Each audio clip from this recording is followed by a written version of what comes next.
So yeah, we play video games, and Jacob played Resident Evil 4, and he got mad a lot. I struggled with RE4. Please tell me about this game. This is the 2005, I believe. Let me look that up.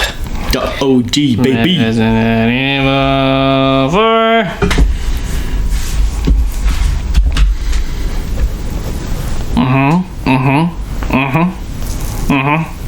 Alright. Survival horror game originally released on the GameCube in 2005. The best gaming console ever known to mankind. I actually have a copy of it somewhere. You have a GameCube guy? I have a GameCube.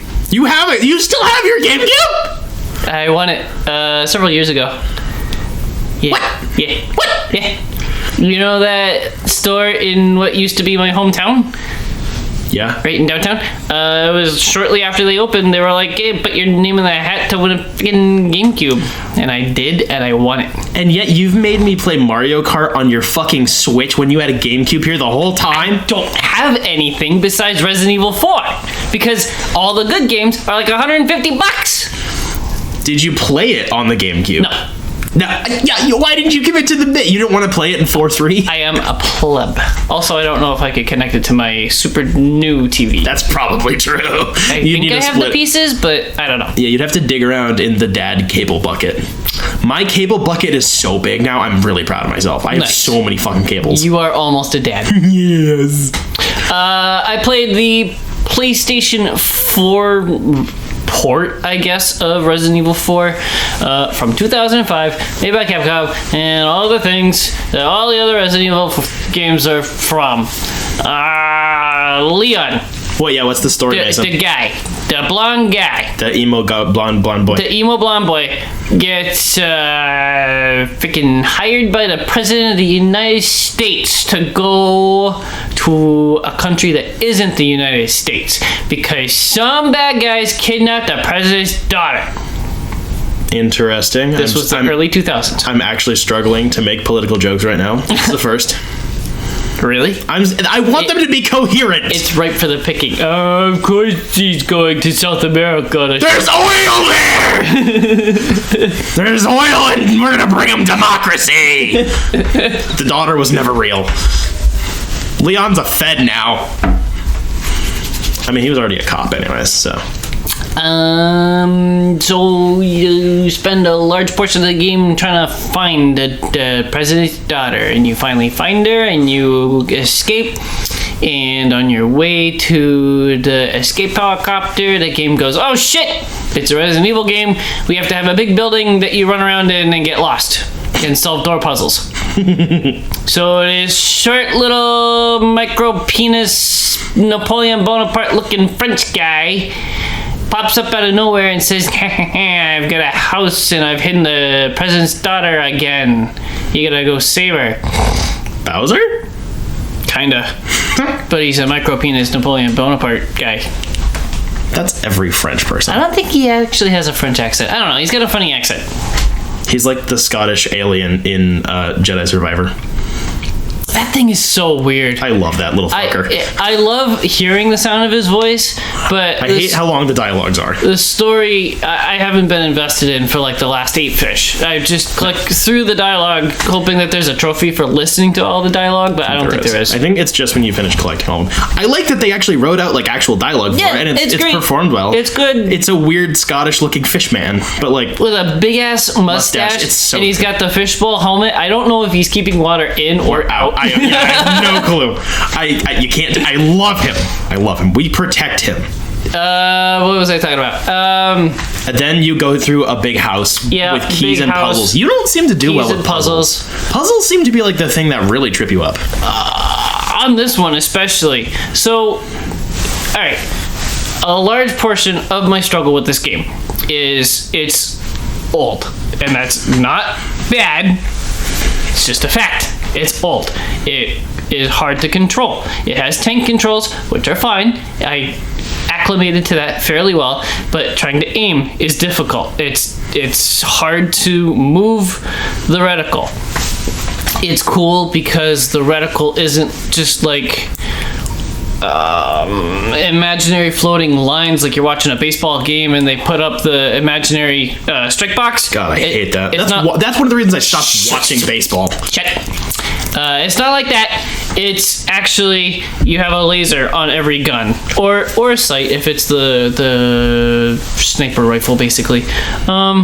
And you have to put the laser on the bad guy and trust that it actually works, instead of how it is in real life, where you're like, I hope this works. So it's hit scan. Sure.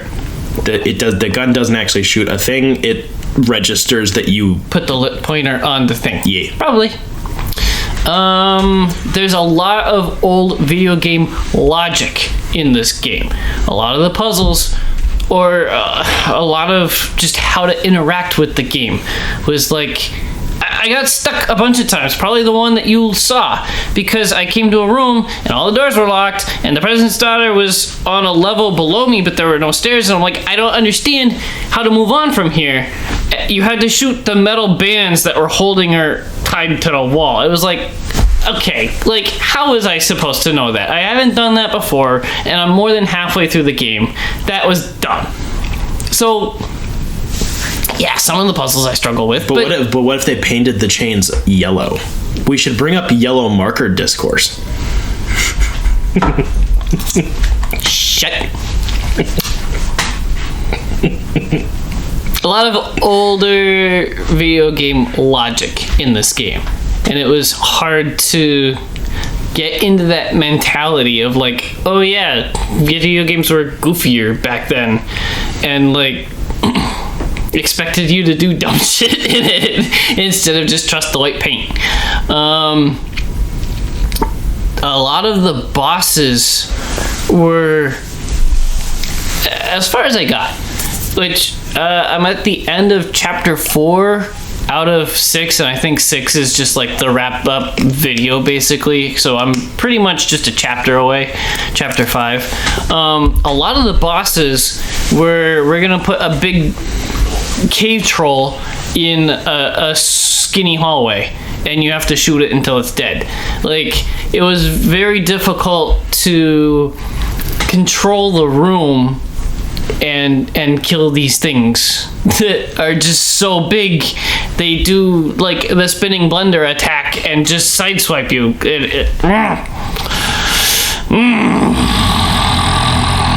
So it's not like throwing a hot dog down a hallway. No, it's the opposite. It's cramming a cheeseburger into a USB port? It's like putting a school bus in a hot dog bun? Now I'm just thinking of that stupid fucking Family Guy bit where the train rams into like the underpass, and it's clearly just the train having sex with a hill. Okay. You make a lot of Family Guy references for hating the show. They stick in your brain, man. That's the problem. The older stuff was funny. Yeah. There's a guy that's helping me out. His name is Luis, and he helps me out until he dies. That was cool. There's evil cultists. They kidnapped the president's daughter because they are mad at the United States, and this is their way of getting back. They're gonna infect her with the parasite blood or whatever, and then give her back, and it's gonna infect the whole country. Mwahaha. Oh, also we infected Leon too. A lot of the sections of levels were cool. There was a lot of care and put into them. You could walk in and most of the time see the layout of the level and strategize how you're going to tackle it. You can see where bad guys are placed and try to figure out, like, map your course through the level and then execute that. And that was pretty cool.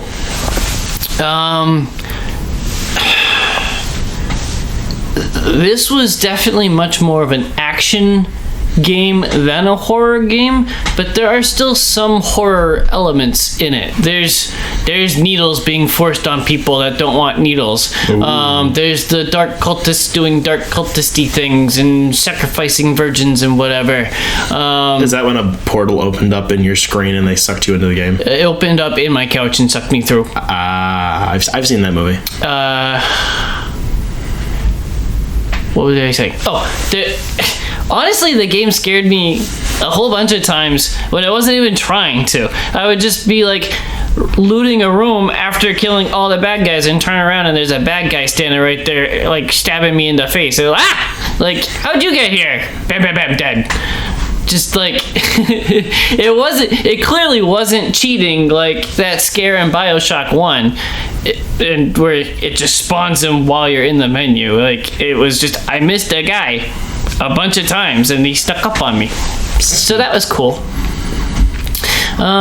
There's a bunch of collectibles in this game. I mean, the past several Resident Evil games have had collectibles where, like Resident Evil 2, there's the raccoon guy, little freaking bobblehead thing. There's like 8 of those that you gotta shoot or so whatever. There was something like it in Resident Evil 3, but I don't care to remember what it was. It was the exact same system. I don't even know what it gets you besides a trophy. But this was like in Resident Evil 4, it was like there's these 2 parts of this level, where there's like this little blue disc tied up in a tree or something, and if you shoot 13 out of the 15 blue discs, the merchant will have special items to sell you. He even says like, hey, go shoot the blue discs so I can sell you this cool shit. Interesting. So those are cool. It helps make the levels a little bit more engaging because you're looking in every corner, looking all around for these little blue things to shoot. Isn't that did your like grandparents ever put like old CDs outside near bird feeders? No. I can't remember what that was about. It was just some random like rural thing I remember, and I don't remember why. Like pie pans, like the cheap disposable pie pans. I think probably those scare off or birds. Keep squirrels away. Yeah, whatever. I don't know. There's all kinds of shinies hidden everywhere, and a lot of the time you gotta shoot the shiny to get it to fall so that you can pick it up. And there's a couple of puzzles involving the shinies. There's a couple hanging over a fountain, a well, and you have to close the cover before you shoot the shiny. Otherwise, the shiny gets dirty and it doesn't sell for as much money. Wow. I didn't figure that one out until it was too late. There are gems that you can pick up and they slot into like crowns or freaking lanterns and stuff. You can sell the gems or the things that the gems go into separately, or you can hang on to them and try to slot all the gems into the thing and sell it for a really big price and get even more money out of it than selling them separately. Opals. Despite looking everywhere, I never got a full piece. I don't know what I was doing wrong, but it just never happened. A lot of the time I was like, do I hang on to this and try to fit something into it? Is this a piece of something or is this the whole something and I just sell it? A lot of the remakes have been really good about, this is a valuable thing that you should sell for lots of money in the description, and that's cool. But in this one it was like, I get it's a pretty necklace, but is there a gem that goes in the necklace, or do I sell the necklace? It has Colin's cat's ashes in it.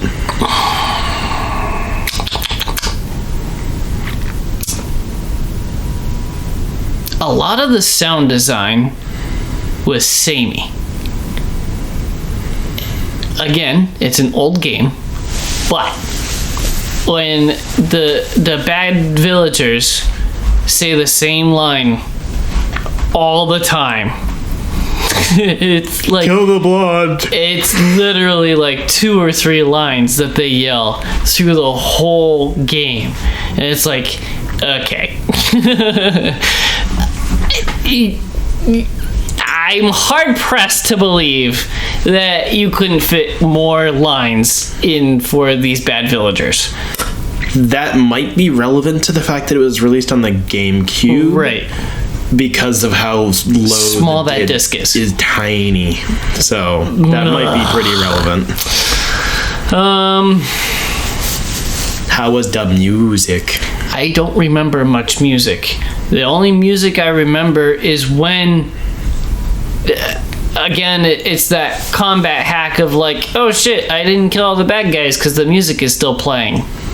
But as soon as I kill the last bad guy, it bum bum bum, and it goes back to silence, or like the ambient sounds of where I'm at in the world. So there was really only combat music as far as I remember. Whack. And I don't remember a whole lot of it. It's just there to create tension because you're being chased by bad guys. This game, again, was more of an action game than a horror game. It still had horror elements, but there's a lot more ammo in this game than my experience with other games, which is carefully worded because I've played more remakes than originals. I'm trying to be as honest about this as I can. Like, it having almost never having a shortage of ammo made it feel less scary because it felt more like a shooter. There were times that I would run out and just have to cycle through, or even like have to sell a couple things I had extra. Spin kick. Spin kick. That was really difficult to trigger. So the square button is what you press to get the spin kick. But you have to be standing really, really, really close to the bad guy you want to spin kick.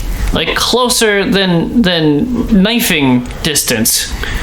And it would like briefly flash press square before the bad guy actually hits you, and then Leon stumbles back and you're out of spin kick distance again. I had a really hard time. I don't think I even spin kicked once. That's really weird. It was very difficult to trigger, and I didn't like getting that close. Strange. I heard that was one of the things they heavily modified in the remake. Yeah. Weird. Because if you know what you're doing, you've played it before a lot, and you know how the game works, then it's easy to trigger and it's overpowered. But not on my first-ish playthrough. Right. The knife is cool. It's got its own... Alright, so tank controls. You can't move while you're shooting, which is good. It adds to the tension. You pull the left trigger to aim, which brings out the laser sight, and you're trying to aim. It's never stable, which is weird. It's very weebly wobbly, which adds to the tension, and it's very frustrating because it's not one of the stats that you can upgrade. You're always weebly wobbly, which is frustrating. And then obviously right trigger to shoot, but the knife is one of the bumper buttons, and that pulls out the knife quick, and then the right trigger slashes with it, and you can have like a chest or head height slash, or you can point down and slash at your feet. That's way more involved than I thought it would be. I like it though. Yeah, it's better than clicking the right stick to get a melee attack because it's more precise, and it feels I don't know, you get a better stance for it. You're more prepared to do a melee if you want. I haven't done my research on it, but this is I think it's one of the first games with adaptive difficulty. If you're really kicking ass, it'll get more and more difficult until it finally kicks your ass, and it'll not, take it back a couple of notches again. Which I personally find frustrating. I think it would be better to structure the game design to make it fairly balanced as a run through, and then maybe have a sprinkle of the adaptive difficulty. But it really did feel like it'd be super easy and then it would work its way up until it's like really freaking difficult. I'm shooting this guy 15 times before he drops, and then I finally die, and then respawn, and I just walk right through again. I don't know. It didn't feel balanced super well. A lot of people complain that Ashley is annoying. Other people tell those people you're stupid, get good at the game, and she won't be annoying because she won't be yelling at you because you're sucking. I, for the most part, wasn't annoyed by her because it was just helpful to know, like, alright, so there was this section where there's two levers, one on the left and one on the right, and you basically stand in the middle. And there's a stairwell down from where you are, and you have to have Ashley run both levers. And as she's running the levers, bad guys rush in, and they try to take her away, and they try to hurt you. They run up the stairs, or they run in on those two platforms, the left and the right, and try to get her. So I would take care of the bad guys that were going after her, and I'd take care of the bad guys that are trying to get me, and then I would like look to the other side and try to take care of those bad guys, and then she would yell, "Hey, I'm getting freaking raped," or whatever, and that would remind me, oh yeah, I kind of have to watch her too, and then go back to shooting those bad guys. So that was all fine. It was necessary game design or sound design, but it was slightly irritating, like in that section I mentioned earlier where she's chained to the wall and I couldn't figure out how to get to her, and I had to shoot the bars, and she's just yelling at me nonstop like, "Hey, I'm down here." Like, yeah, no shit. I'm stuck. So I don't know. It's fine. She looks in the game to be very, very young, and made it very, very uncomfortable and borderline bad when there's obligatory upskirt shots every time you lift her up the ladder or the step or whatever, and she has to jump back down or whatever. But there is a token note that says, no, guys, it's fine, she's 20. I might have screenshotted it. You see, she's a 10,000-year-old dragon. Yeah, that's what it felt like. It's bad, and I'm very excited that the remake fixes that a little bit. Gotta make her a 22-year-old MILF. Voice acting was fine.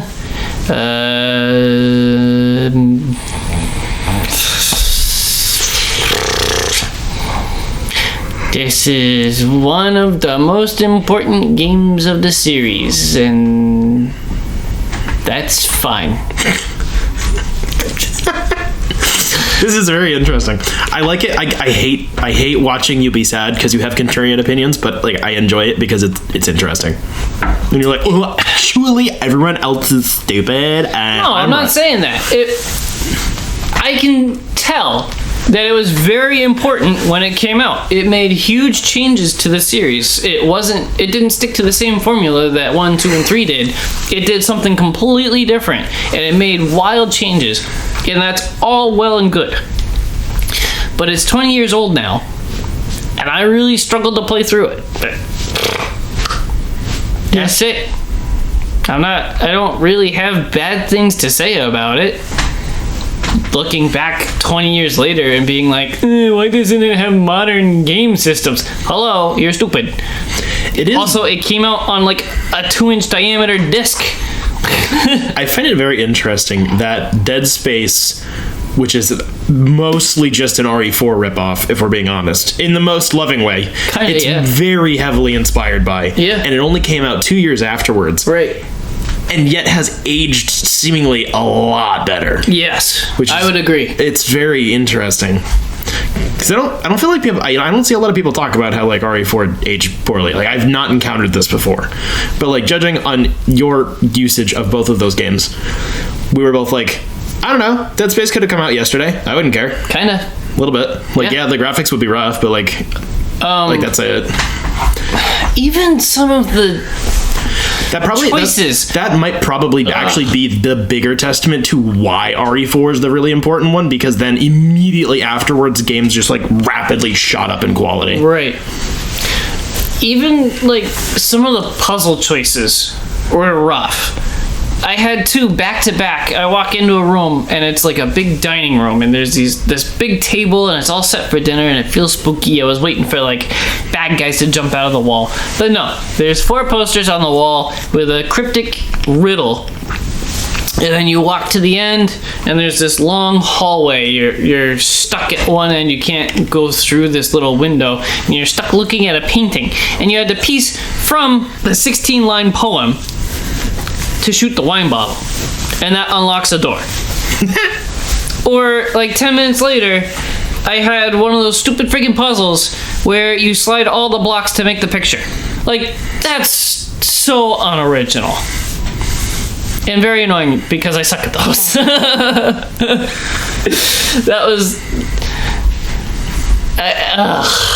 That stream was bad. I jump in for the wine bottle, the square sliding puzzle, and then shoot the metal bands off Ashley. And I'm like, fuck this. I'm so over it. And then it ended with a room full of bad guys. And then the game crashed. And that was it. I went to bed. I haven't gone back since. It's just 20-year-old game on a new console crashes. Sometimes meteors hit Earth. But why can't meteors hit me?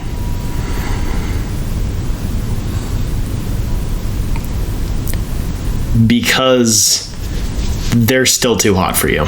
When you wish upon a star. Any final thoughts for RE4? If I do have any final thoughts, I will think of them during your review and interrupt. I'm sure you will. I'm very excited to play the remake in a couple months, but I'm also very excited to take a month off and just take a break. I think I'm getting burnt out on the Resident Evils. That would make sense. Moving on to the news. So it's going to be like one really good one and then 2 shitty ones in a row. It's going to be an experience. A really good one and then an okay one. Maybe by then we might have some information about 9. Maybe. And then I have to decide if I'm going to do Biohazard 1 and 2 or Revelations or whatever the frig. Revelations. Revelations, yeah.